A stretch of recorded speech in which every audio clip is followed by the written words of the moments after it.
কেমন আছো গো তোমরা? আশা করছি তোমরা খুব খুব ভালো আছো। তোমাদের কৃপায় এবং ভগবানের কৃপায় আমিও খুব খুব ভালো আছি। প্রত্যেকদিন তোমাদের সঙ্গে তো কলকার ভিডিও শেয়ার করি, তাই না বলো? আজ নয় তোমাদের সঙ্গে গল্প করতেই আসলাম। ভিডিও কাজ স্টার্ট করলাম সকাল থেকে। সকালে উঠে প্রথম যেটা কাজ, বিছানাটা খুব সুন্দরভাবে গুছিয়ে নিলাম। সকালে বাবা গিয়েছিল বাজারে। জানো তো, বাবা যখনই বাজারে যায় আমার জন্য পরোটা তরকারি নিয়ে আসে। তাই একটু উকিঝুঁকি মারলাম বাজারের ব্যাগের দিকে, দেখলাম কি যে না, পরোটা তরকারি নিয়ে এসছে। তাই বেশি কথা না বলে আমি পরোটা তরকারিটা নিয়েই খাওয়া আরম্ভ করে দিয়েছি। দেন খাওয়া দাওয়া কমপ্লিট করার পরে আমি আর একটু সময় নষ্ট করতে চাইনি, যেহেতু আজের ক্লাস আছে সেই কারণে।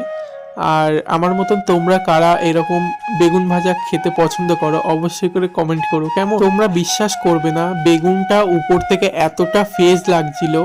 মানে কিছু কিছু মানুষ আছে না, উপর থেকে বোঝা যায় না যে তার ভিতরে কি চলছে, তো সেই রকম এই বেগুনটার কেস হয়েছে। মানে বেগুনটা উপর থেকে এত সুন্দরী সুন্দরী লাগছিল, বাট কাটার পরে বুঝতে পারলাম এই সুন্দরীর মনেও পেঁয়াজ আছে।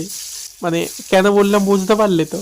এত সুন্দর বেগুন কেটে দেখলাম কিছু ভিতরে পোকা। তো বেগুনটা ভালোভাবে কেটে নিয়েছি, আর যেই সব জায়গায় পোকা ছিল সেই সব জায়গা দিয়ে আমি ছুরি দিয়ে কেটে কেটে ফেলে দিয়েছি।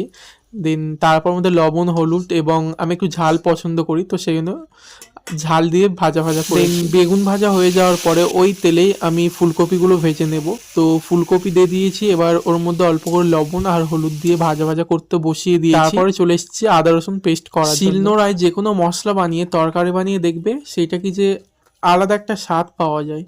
কি ঠিক বললাম? যাই হোক, অনেকে আবার বলবে কি যে তুমি কলকার ভিডিও ছেড়ে তুই এইরকম মিনি ব্লগ বানাতে স্টার্ট করেছো, আবার কি যে এইরকম ভাবে জ্ঞান দিচ্ছ। হ্যাঁ, এর মধ্যে আবার আমার স্টুডেন্ট চলে এসছে, কি আর করা যাবে, রান্না বান্না বন্ধ করে দিয়ে চলে এসেছি। আর এই দেখো, হাই করে দিয়ে মিষ্টি একটা হাসি দিল। আর এসে দেখছি কি যে ও কাজে বসে গেছে, এই কাজগুলো করে নিয়ে এসেছিল, সেগুলো আমাকে দেখাচ্ছিল। দেন দুজনে তারপর একটু বসে বসে কাজ করছিলাম আর গল্প করছি। দেন তারপরও ছুটির সময় হয়ে গেছিল, ওকে ছুটি দিয়ে ভাবলাম কি যে বাকি রান্নাটা সারবো। আর এসেই দেখি মা তরকারি বানিয়ে ধুয়ে গেছে। বিশ্বাস করো, মায়ের হাতের তরকারি এত ভালো লাগে আমার। মানে তোমরা কে কে এরকম মায়ের হাতের তরকারি পছন্দ করো অবশ্যই কমেন্টে জানিয়ে যাও। কেমন, সবাই ভালো থেকো, টাটা।